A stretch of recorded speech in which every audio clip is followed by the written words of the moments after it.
So we are in 1 Corinthians chapter 7, 33, verse 33. Итак, мы в первом послании к Коринфянам, 7 глава, 33 стих. So maybe this is a short lesson today. I'm not sure. Я не знаю точно, но, возможно, это будет у нас непродолжительное занятие. I think as pastors, we find marriage and unmarried people a big part of the ministry. И я думаю, для нас, пасторов, мы понимаем, что брак, состоящий в браке, а также не состоящий в браке, это является большой частью нашего служения. The Apostle Paul is teaching about how there can be people that have a gift to remain unmarried. И апостол Павел обучает, как у некоторых людей может быть этот дар оставаться вне брака. So let's think about this, that you could have a Bible study group or a church and there are people that are not married and they are not planning on getting married. And they actually have a gift from God, so they don't have to be married. Давайте подумаем о группе людей, которые находятся в библейском колледже у вас, и они вне брака холостые и не планируют, что у них будет брак. Another interesting point is that in some cultures, the father of the woman is an important part of deciding whether the woman gets married or not. А также еще один такой аспект. В некоторых культурах отец женщины решает, будет ли его дочь выдаваться замуж или нет. Mm-hmm. Another point is that somebody is married to an unbeliever and the unbeliever leaves the believer. И еще один аспект, когда кто-то из верующих находится в брачных узах с неверующим человеком, и неверующий решает развестись. And behind all these elements is the whole question about purity, sexual purity. И за всеми вот этими разнообразными понятиями, ситуациями стоит вопрос о чистоте, о половой чистоте. Because in the Christian faith, sexual impurity is sin.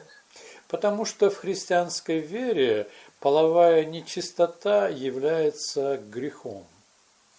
So for people not to live in sin, they have a wife or a husband, and that helps them meet their need.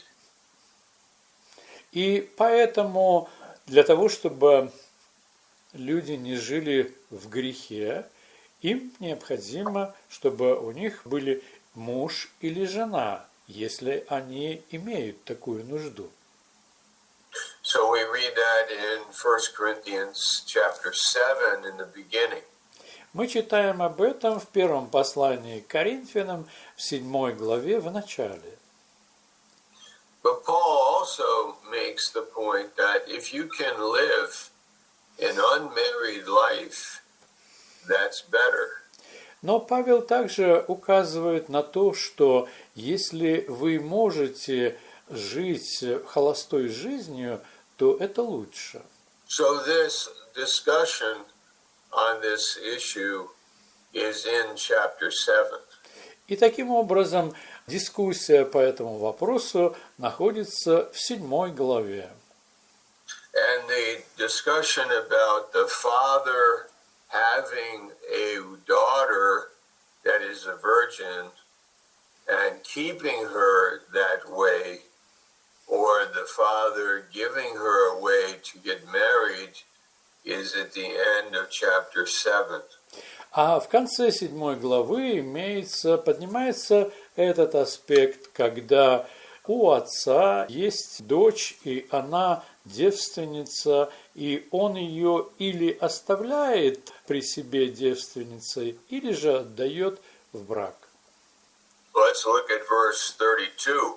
Давайте посмотрим на 32 стих. But I would have you without carefulness, verse 32. 32 стих. «А я хочу, чтобы вы были без забот». He that is unmarried cares for the things that belong to the Lord, how he may please the Lord.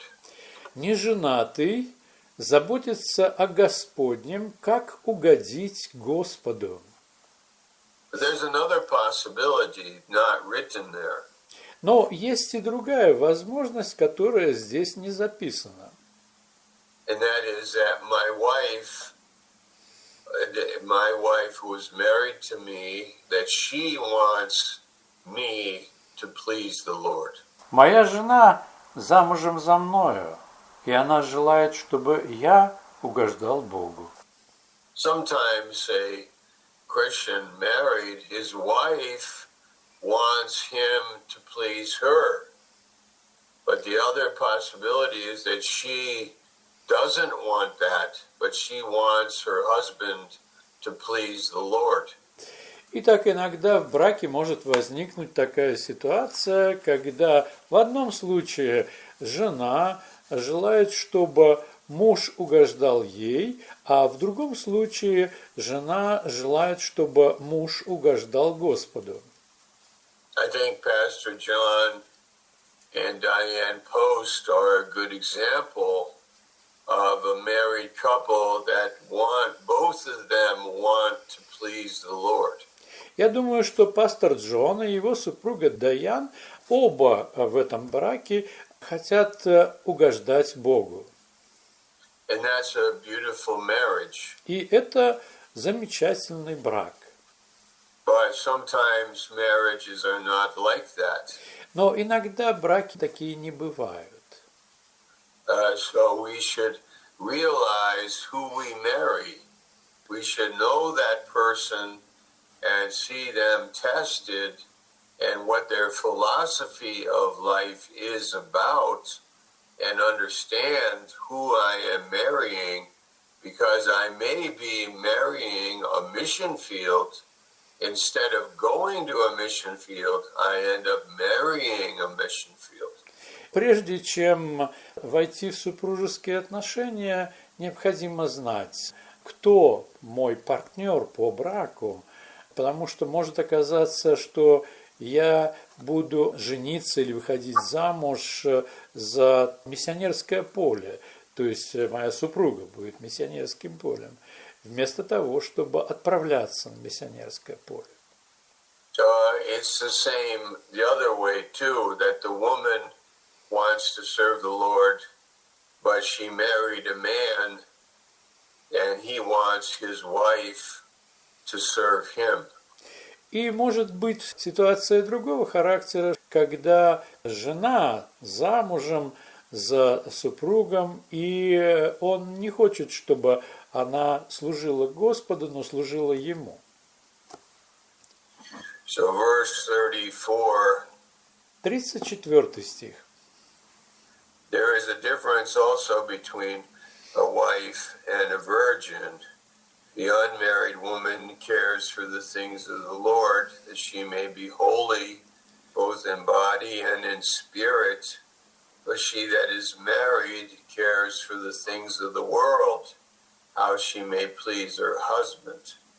Незамужняя заботится о Господнем, как угодить Господу, чтобы быть святою и телом, и духом. А замужняя заботится о мирском, как угодить мужу. What are the things of the world? Что такое мирские вещи? the woman may want to have a nice home. А женщине, она может желать, чтобы дом у них был очень хороший. She may want job security. Может быть, ей хотелось бы, чтобы у нее была хорошая, стабильная работа. She may want money. Может быть, ей хочется, чтобы были финансы, Conveniences, и чтобы были удобства, comfort, комфорт, vacations, отпуски. but maybe nothing about the church, nothing about missions, nothing about hospitality, nothing about about evangelism. Но, может быть, там нету места ни евангелизации, ни миссиям, ни гостеприимству, ничего для Господа. So that happens. Такое происходит. If you read Matthew 6, verse 25 to the end, you see what Jesus says about the cares of this world. По этому поводу можно прочитать Евангелие от Матфея, 6 глава, с 25 до конца. И там Иисус говорит о заботах, какие существуют в мире. And remember the story about the widow that had 2 mites and gave it all to the temple in Mark 12:44. Или же вот история в Евангелии от Марка, 12 глава, 24 стих, где упоминается вдова, у которой оставалось на жизнь всего 2 лепты, мелкие монеты. И она все это отдает Господу. I think we could actually, we could stop and talk with each other about the subject. If we had the time, we could actually talk about the subject. Paul is saying not to get married if it's going to take you away from serving the Lord. If you marry, you should marry understanding that you want to serve the Lord and that your fiancé would understand that. Я думаю, что мы могли бы остановиться сейчас или позже, подумать об этом вопросе. В вопросе, когда люди вступают в брак, то они должны понимать, что их брак не является остановкой служения Господу, но они предпочитают и тот, и другой служить Господу. Или же в другом случае, чтобы невеста понимала, что у мужа есть желание служить Господу и после того, когда замужество состоится. And then in verse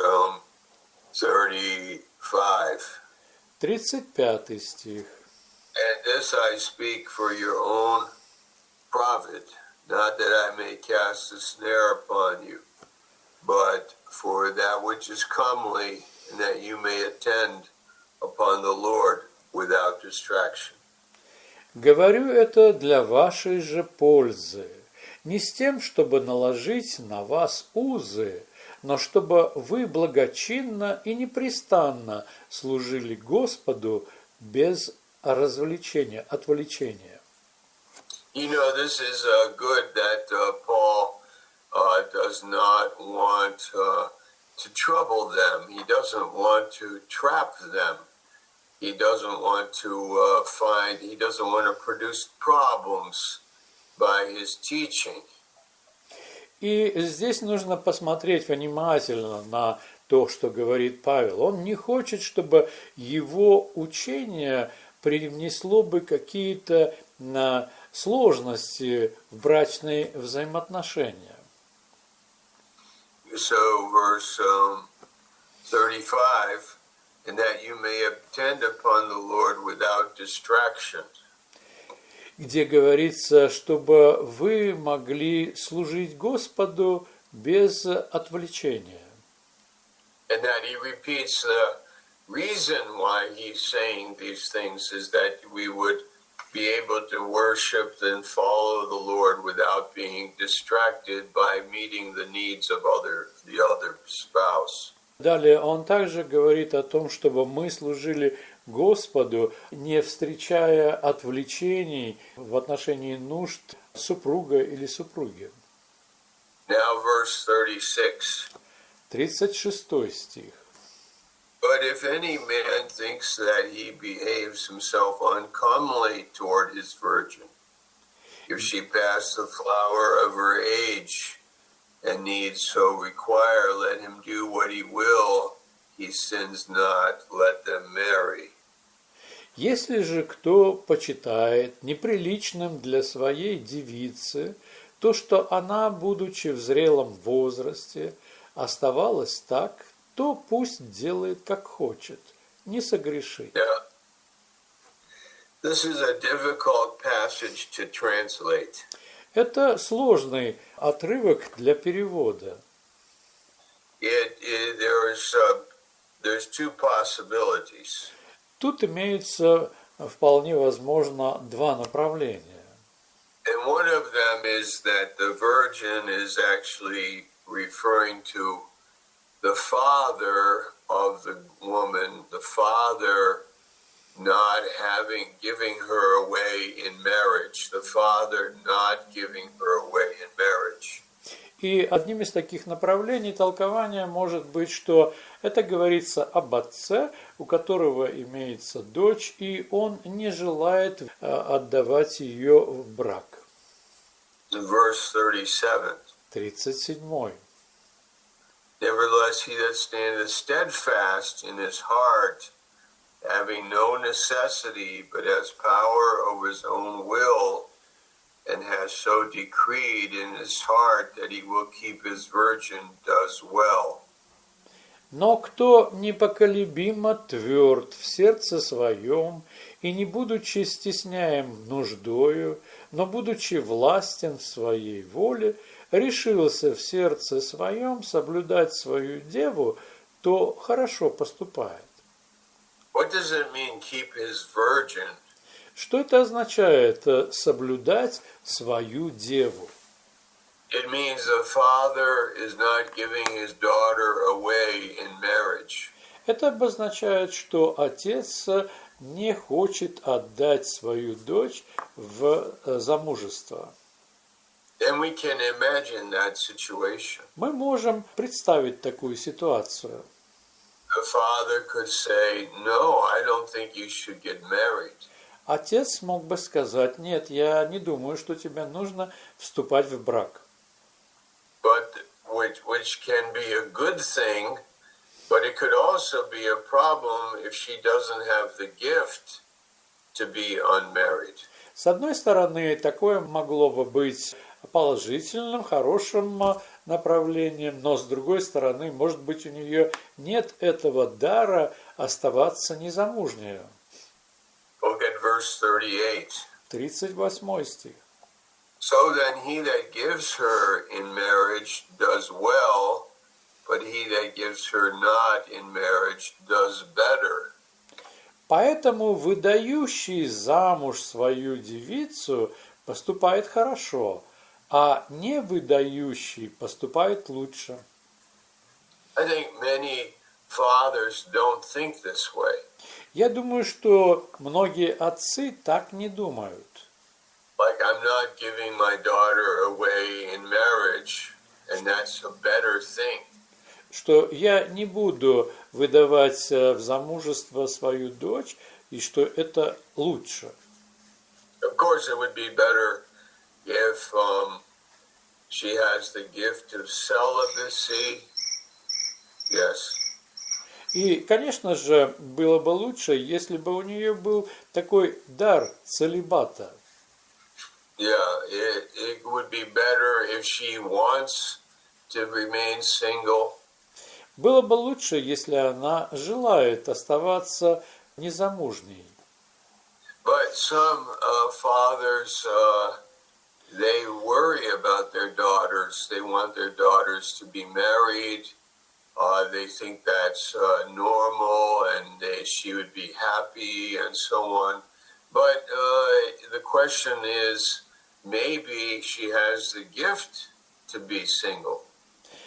И вопрос такой, что большинство отцов думают, что лучше было бы, если бы дочь была замужем. Но, может быть, у нее есть этот дар быть незамужней. So he may give his daughter in marriage. Итак, он может отдать свою дочь в брак. And then in verse 39, Затем 39 стих.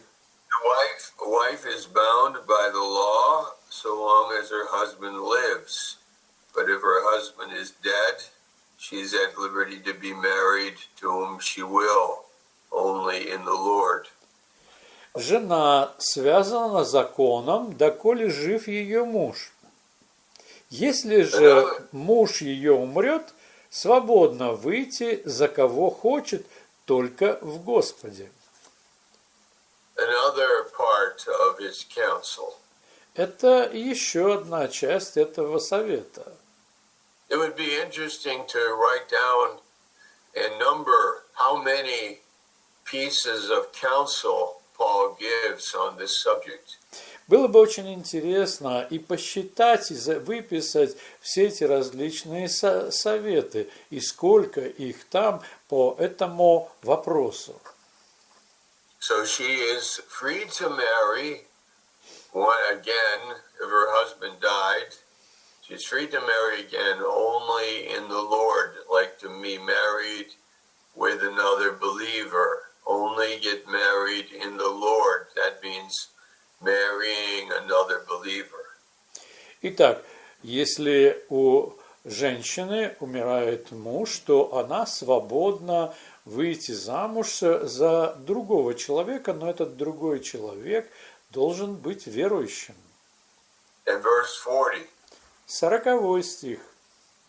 But she is happier if she so abide after my judgment, and I think also I have the Spirit of God. Но она блаженнее, если останется так, по моему совету.